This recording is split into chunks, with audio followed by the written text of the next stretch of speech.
dari dasar laut perairan Ambalat.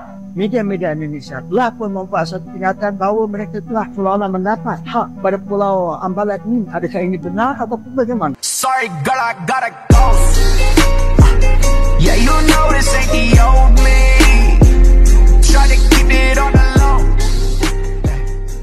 Halo guys, jumpa lagi di channel ini. Oke, buat teman-teman yang klik video ini, seperti biasanya saya harapkan mudah-mudahan teman-teman masih dalam kondisi sehat walafiat. Dan jangan lupa dukung channel ini dengan cara like juga subscribe. Oke guys, kali ini saya mau reaksi satu buah video dengan judul Malaysia Klaim Ambalat, padahal jelas ini milik Indonesia.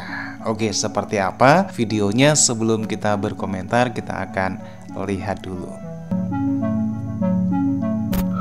Dan di bahagian paling selatan di Selat Melaka, pandangan mereka langkah ini merugikan Malaysia.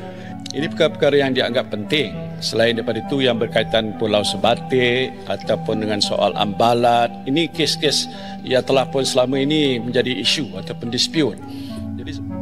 Indonesia semakin tegas dalam mempertahankan blok Ambalat yang diklaim oleh Malaysia. Mereka terus mengklaim Ambalat sebagai miliknya, tetapi anehnya, tentara mereka tak terlihat di perbatasan. Parlemen Malaysia pun gaduh, rakyatnya mulai mempertanyakan kemampuan militernya. Indonesia tak tinggal diam dan siap menghadapi segala ancaman demi mempertahankan kedaulatan. Dari dasar laut perairan Ambalat, perbatasan Ini Indonesia, Malaysia. jelas-jelas di Ambalat ini ya.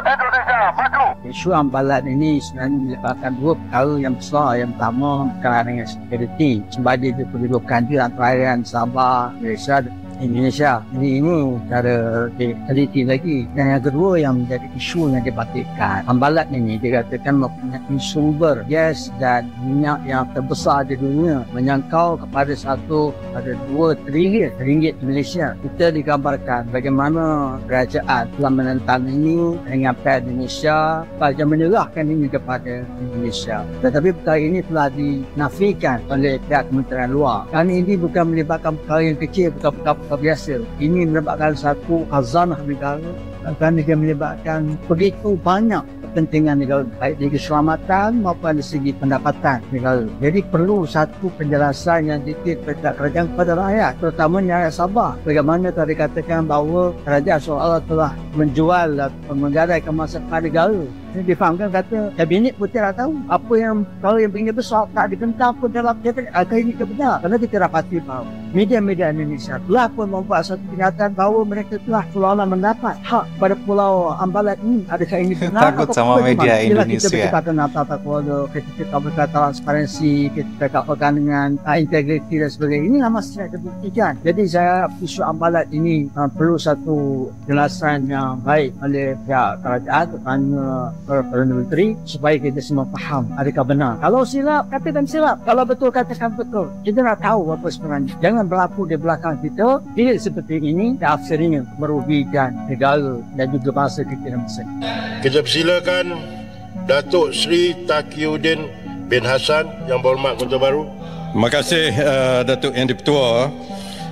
Kota Baru minta Perdana Menteri menyatakan apakah jaminan kerajaan bahawa perjanjian penyelesaian sempadan yang baru ditandatangani antara Malaysia dan Indonesia tidak akan menjejaskan hak kedaulatan dan merugikan negara, khususnya kesan negatif terhadap aktiviti ekonomi maritim dalam jangka masa panjang. Apabila kita bercakap mengenai sempadan wilayah sesebuah negara, ia tentunya berkait rapat dengan soal kedaulatan ataupun sovereignty negara tersebut yang seringkali menjadi pertikaian antara negara-negara berjiran, seumpama kita dengan Indonesia sekarang ini. Dalam hal ini, ramai berpandangan langkah yang telah diambil oleh Yang Berhormat Perdana Menteri menandatangani perjanjian dengan Presiden Indonesia baru-baru ini berkaitan pertikaian maritim Malaysia-Indonesia ini bukanlah satu langkah proaktif untuk menyelesaikan pertikaian yang disebut tadi sudah 18 tahun, tetapi ianya lebih suatu langkah kompromi yang kurang berhati-hati yang boleh merugikan usaha melindungi hak wilayah Malaysia dan menyentuh soal kedaulatan negara. Tindakan kerajaan dan Yang Amat Perdana Menteri juga jelas, ini penting, membelakangkan pandangan pakar-pakar maritim kita yang selama ini membantu kerajaan dengan tekun dalam usaha melindungi hak wilayah maritim. Mereka memberi pandangan pakar, expert opinion, agar Malaysia tidak berkompromi dengan tuntutan Jakarta yang membabitkan kawasan laut di Laut Sulawesi dan di bahagian paling selatan di Selat Melaka. Pandangan mereka, langkah ini merugikan Malaysia, di mana negeri Johor pada pandangan mereka akan kehilangan wilayah laut, termasuk menghadapi kesan negatif aktiviti ekonomi maritim di Pelabuhan Tanjung Lepas, manakala Pelabuhan Tawau Sabah akan... Yang berhormat, ini bukan ruang untuk Yang berhormat bersyarah. Direct to the question. Pertamanya, terima kasih kepada Yang Berhormat yang telah menjelaskan bahawa apa yang telah dimeterai dengan pihak Indonesia itu bukan satu perjanjian yang komprehensif. Ada banyak caveat. Maknanya, ia bersetuju atas perkara yang mungkin boleh bersetuju. Tapi banyak lagi perkara yang tak lagi diselesaikan.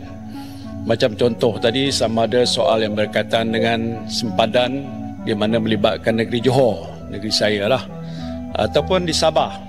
Ini perkara-perkara yang dianggap penting. Selain daripada itu yang berkaitan Pulau Sebatik ataupun dengan soal Ambalat, ini kes-kes yang telah pun selama ini menjadi isu ataupun dispute. Jadi sebab itu saya nak minta jaminan daripada Yang Amat Berhormat Perdana Menteri bahawa bila mana nak diselesaikan nanti, pasal banyak lagi rundingan akan diadakan, boleh tak dijamin supaya apa yang dikatakan tuntutan hak Malaysia itu tidak kita kompromi langsung. Dan kalau begitu, apakah dengan pihak kita berkata begitu, pihak Indonesia akan mengikuti kehendak kita? Pasal selama ini pun tuntutan yang kita dibuat ni bertindih, pihak Indonesia tak bersetuju langsung. Walau 1 inci pun mereka tak berganjak untuk mempertahankan hak mereka. Kita kata itu hak kita dan kita tidak akan berganjak. Jadi soalan saya, sama ada jaminan untuk pastikan mana ada lagi proses rundingan yang saya kira mungkin tidak akan selesai cepat, bahawa itu tidak akan berlaku. Dan keduanya, sama ada bila mana perjanjian itu nak dimeterai akhirnya nanti yang agak komprehensif, yang merangkupi semua perkara itu, rakyat akan diberikan peluang untuk melihat sendiri. Kami ingin bawa satu isu berhubung dengan penjelasan daripada Yang Amat Berhormat Perdana Menteri tempoh hari di dalam Dewan Rakyat tentang sempadan, perjanjian sempadan maritim Malaysia Indonesia yang dimeterai baru-baru ini. Dalam penjelasan Yang Amat Berhormat dalam Parlimen, beliau tidak menjelaskan secara komprehensif sebenarnya dengan apa yang telah ditandatangani.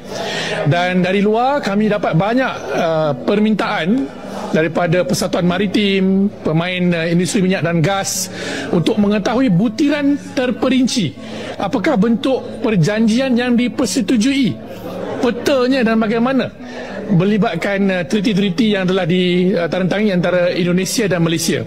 Dan berhubung perbatasan laut di Johor, apakah kami ingin bertanya kepada kerajaan, apakah rundingan turut dibuat dengan Singapura, bukan saja antara Malaysia dan Indonesia, kerana sempadan ini juga dikongsi dengan Singapura. Dan di Sulawesi kita tahu, di Ambalat, Malaysia ada kepentingan ekonomi yang cukup besar melibatkan telaga minyak dan gas. Jadi ini perkara-perkara yang perlukan jawapan tuntas daripada kerajaan supaya kepentingan ekonomi negara tidak terganggu dan tergugat. Sebab ramai pihak yang terlibat dalam ekonomi ini, sektor ini, bertanya kepada kami. Nah, ini hari terakhir Parlimen dan usul kami ditolak dan sidang akan hanya berlangsung bulan 9. Jadi kerajaan perlu segerakan penjelasan rinci, dedahkan kepada umum bentuk perjanjian, terma-termanya dan peta yang dipersetujui. Itu yang kami minta pada hari ini. Dengan kekuatan militer yang semakin canggih, Indonesia menunjukkan bahwa Ambalat bukan untuk diperebutkan, melainkan bagian tak terpisahkan dari negeri ini. Oke guys, demikian satu buah video yang membahas tentang klaim Malaysia terhadap kawasan Ambalat, kawasan perbatasan yang masih diklaim Malaysia sebagai wilayahnya. Tentunya hal ini Indonesia tidak terima karena secara undang-undang internasional yang dibuat oleh PBB, Indonesia itu lebih kuat ya atas Ambalat. Ini menurut undang-undang PBB. Sementara Malaysia hanya mengklaim sepihak. Kenapa kawasan Ambalat ini diperebutkan? Karena di kawasan Ambalat ini terkandung hasil minyak yang cukup besar sekali. Makanya dalam sengketa Ambalat antara Indonesia dan Malaysia, Malaysia tidak mau kalah walaupun dalam posisinya sebenarnya kalau menurut undang-undang PBB ini Indonesia yang lebih kuat.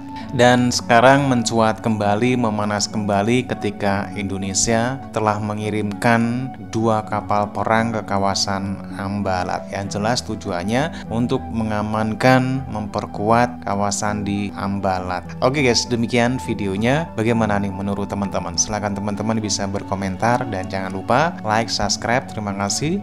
Wassalamualaikum warahmatullahi wabarakatuh.